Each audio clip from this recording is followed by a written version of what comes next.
আচ্ছা, রাত হলেই আমরা ঘুমিয়ে পড়ি, আমাদের ঘুম ধরে, চোখে ঘুম চলে আসে। না ঘুমালে আমাদের শরীর খারাপ করে। তো আমাদের প্রশ্ন থাকে না যে আমাদের যে সৃষ্টিকর্তা আল্লাহ, তিনি কি ঘুমান না? না, তিনি ঘুমান না। লা তাখুযুহু সিনাতুন ওয়ালা নাওম। ঘুম তো দূরের কথা, ঘুমের আগে যে ঘুম ঘুম যে ভাবটা আসে, চোখ বন্ধ হয়ে আসে, এই তন্দ্রাটাও আল্লাহ পাক রব্বুল আলামিনের আসে না। সহিহ বুখারী বর্ণনা, আল্লাহর হাবিব সাল্লাল্লাহু আলাইহি ওয়াসাল্লাম বলেন, যখন রাতের শেষ অধ্যায়ের মধ্যে আল্লাহ পাক রব্বুল আলামিন সবচেয়ে নিচু আসমান অর্থাৎ প্রথম আসমানের মধ্যে চলে আসে। মানে আপনি এই যে পৃথিবীর মধ্যে আপনি চোখ দিয়ে যেই আকাশটা দেখতে পাচ্ছেন তারপরেই প্রথম আসমান। এই প্রথম আসমানে রাতের শেষ অধ্যায়ে অর্থাৎ আমরা যেটাকে তাহাজ্জুদের নামাজের সময় বলে চিনি, এই সময় আল্লাহ পাক চলে আসেন প্রথম আসমানে। সহিহ বুখারীর বর্ণনা, এসে আল্লাহ তাআলা বান্দাদেরকে ডাকেন, কার কি প্রয়োজন আমার কাছে চাও, আমি তোমাদেরকে দিয়ে দিব। এখন আসেন, একটা কোম্পানির মধ্যে আমি বুরহানুদ্দিন একটা জব করি একটা কোম্পানির মধ্যে। সো সেই কোম্পানির মধ্যে জব করার সময় আমার ম্যানেজার বা আমার যে কোম্পানির মালিক, সে যদি আমাকে বলে যে বুরহানুদ্দিন তুমি আমার কাছে কিছু চাও, আমি তোমাকে দিয়ে দেবো, মানে তুমি যাই চাইবা তাই আমি তোমাকে দিয়ে দেবো। তো আমার তো প্রমোশন দরকার, কারণ আমার বেতন ভালো লাগবে, ভালো একটা পজিশনে যেতে হবে। তখন আমি কি করব, 1 মিনিটে যদি আমার কাগজপত্র সব রেডি করার, ফাইল রেডি করার যদি সম্ভব হয়, তাহলে আমি 1 মিনিটে কি করব, ফাইলটা জমা দিয়ে দেবো, যত রাত হোক, আমি যত ব্যস্ততাই থাকি না কেন। সো আল্লাহ পাক রব্বুল আলামিন তিনি শুধু অপেক্ষা করে আছেন বান্দার জন্য, যে বান্দা তুমি আমার কাছে কিছু চাইবে, আমি তোমাকে দিয়ে দিব। প্রয়োজনটা কিন্তু আমাদের, দরকার ছিল কি, যে আমি ম্যানেজারের কাছে যাব, আমি মালিকের কাছে যাব, সিভি ফালাবো, আমি তাকে ফাইল জমা দিব। সে যদি অ্যাকসেপ্ট করে তাহলে আমার জন্য সুখবর, অ্যাকসেপ্ট না করলে আমার জন্য সুখবর নয়। আমি যদি কোনোখানে চাকরি নিতে যাই, ফাইল জমা দিব, যদি অ্যাকসেপ্ট করে আমার জন্য সুখবর, যদি অ্যাকসেপ্ট না করে সুখবর নয়। আমি যদি কোনো সরকারি চাকরি নিতে চাই, সেখানে যদি আমি ফাইল জমা দেই বা সেখানে যদি আমি মার্ক করি, সবগুলো এক্সামে পাশ হওয়ার পরেও আমাকে কিন্তু মেইন এক্সামে পাশ হইতে হবে, অর্থাৎ মেডিকেল, এরপরে আপনার যতগুলো এক্সাম আছে সবগুলোতে পাশ হওয়ার পরে যদি আপনার চাকরি হয় তাহলে কিন্তু আপনি সফল। যদি রিজেক্ট খেয়ে যান তাহলে কিন্তু আপনি সফলতা অর্জন করতে পারলেন না। সো সেক্ষেত্রে প্রয়োজনটা কার হইলো? আমার, কারণ আমার চাকরির প্রয়োজন, আমি সিভি জমা দিছি, আমার চাকরির প্রয়োজন, আমি মাঠে দাঁড়িয়েছি, আমার চাকরির প্রয়োজন, আমার প্রমোশনের প্রয়োজন, আমি বসের কাছে গিয়েছি। কিন্তু যখন বস নিজেই আপনাকে বলবে যে তোমার প্রমোশন দরকার, বুরহানুদ্দিন আসো আমার কাছে চাও, আমি তোমাকে প্রমোশন দিয়ে দিব, কিন্তু শর্ত হচ্ছে তোমাকে চাইতে হবে, তখন কি করব?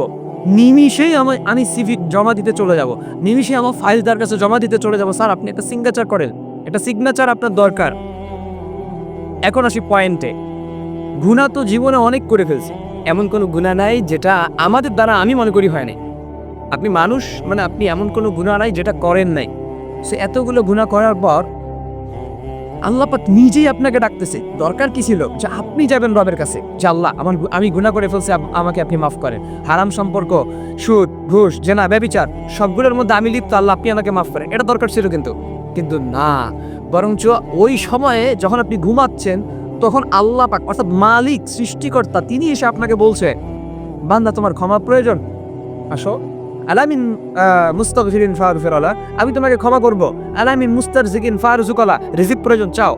অর্থাৎ আপনি সহিহ বুখারী বর্ণনা, আপনি যা কিছু ইচ্ছা হচ্ছে, আল্লাহ পাক রব্বুল আলামিন বলছে যা ইচ্ছা তাই চাও, আমি আল্লাহ দিয়ে দিব। মানে ওই সময়টাতে উঠে যদি রবের কাছে আপনি চাইতে পারেন, তাহলে কি হবে? প্রত্যেকটা চাওয়াই পূর্ণ। আপনি এটা মনে করবেন না যে 50%, 50% আল্লাহ পাক দিবেন কিনা সন্দেহের মধ্যে আছে, না, 100% আপনি এটা নিশ্চিত থাকবেন যে আমি আল্লাহর কাছে চাইবো আর আল্লাহ দিয়ে দিবে আমাকে, এটা নিশ্চিত থাকতে হবে আপনাকে। সেজন্য গুনাহ করে ফেলছি, আমার কিছু প্রয়োজন, আমার ব্যবসায় উন্নতি হচ্ছে না, ওই সময় গিয়ে চাই রবের কাছে। সময় তো একটা নির্ধারণ থাকবে। আপনার অফিস সকালবেলা 8টা থেকে নিয়ে রাত 8টা পর্যন্ত, সকাল 8টা থেকে নিয়ে রাত 8টা পর্যন্ত, আর সকাল 7টা থেকে নিয়ে বিকাল 5টা পর্যন্ত, এর বাইরে কিন্তু অফিস আওয়ার নেই। সো ওই সময় কিন্তু চাইলেও আপনি অফিসের মধ্যে থাকতে পারবেন না। সো এইটাই একটা বিষয় যে আল্লাহ পাক ওই সময়কে বেশি প্রাধান্য দেন। অন্যান্য সময় আল্লাহ পাক মানুষের কথা শুনেন, বান্দার কথা শুনেন, কিন্তু ওই সময়টাতে আল্লাহ পাক নিজেই প্রথম আসমানের মধ্যে আসেন। কথাকার মুহাম্মদ সাল্লাল্লাহু আলাইহি ওয়াসাল্লামের সহিহ হাদিস, জাল প্রমাণ করার কোনো কারণ নাই এখানে। সো আল্লাহ পাক নিজেই আসছেন, এসে বলতেছেন, বান্দা তোমার কি প্রয়োজন, কোনো কিছু, যে কোনো কিছু প্রয়োজন, তুমি আমার কাছে চাও, আমি তোমাকে দিয়ে দিব। সেজন্য আপনার ক্ষমার প্রয়োজন, চান আপনি আল্লাহর কাছে। আপনার কোনো কিছু ব্যবসায় ভালো যাচ্ছে না, আল্লাহর কাছে চান। আপনার সংসার ভালো যাচ্ছে না, চান না আল্লাহর কাছে। এনিথিং, যে কোনো প্রয়োজন আপনি রবের কাছে হাত তুলতে পারেন। ওই সময়টাতে উঠে আপনি বেশি নামাজ পড়া লাগবে না, আপনি 2 রাকাত করে 4 রাকাত তাহাজ্জুদের নামাজ পড়ে রবের কাছে হাত তুলে দেখবেন আপনার সব চাওয়া পূরণ হয়ে গেছে ইনশাআল্লাহ।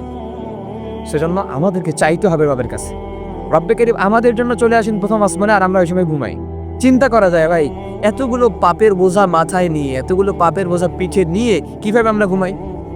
আর সেই আল্লাহ কত বড় দয়ালু দেখেন, তিনি নিজে প্রথম আসমানে এসে বান্দাকে ডাকছেন যে বান্দা আসো আমার কাছে মাফ চাও, বান্দা আসো আমার কাছে যা চাবা আমি তাই দিব। তো এই জন্য আমাদেরকে সেই দিকে ভ্রুক্ষেপ দিয়ে আমাদেরকে মৃত্যুর কথা স্মরণ করতে হবে। যখন মৃত্যুর কথা স্মরণ করব তখন রব্বে কারীমকে স্মরণ হবে, গুনাহের কথা স্মরণ হবে, আর তখনই আমরা রবের কাছে মাফ চাইতে পারবো।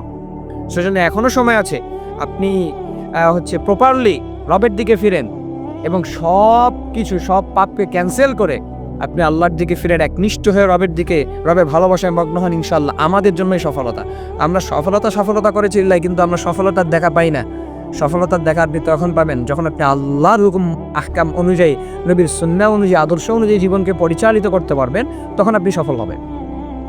সেজন্য দুনিয়া এবং আখিরাতে উভয় পক্ষে সফলতা অর্জন করার জন্য রবের হুকুম, নবীর সুন্নাহ প্রয়োজন। আমরা যেন এইগুলো অনুযায়ী আমাদের জীবনকে পরিচালনা করি। আমি আর আপনি আপনার যে কোনো প্রয়োজনে, আপনি রাতের বেলা উঠেন, শেষ অধ্যায়ে উঠেন, যে সময় আল্লাহ পাক আপনাকে দেখছেন, আপনি হয়তো আল্লাহকে দেখছেন না, বাট আল্লাহ পাক আপনাকে দেখতেছেন, আপনার উপর নজর আছে আল্লাহ। ওই সময়টা উঠে আপনি রবের কাছে চান, ইনশাআল্লাহ আপনার প্রত্যেকটা দোয়া আল্লাহ কবুল করবেন ইনশাআল্লাহ। আবুল আজিজ।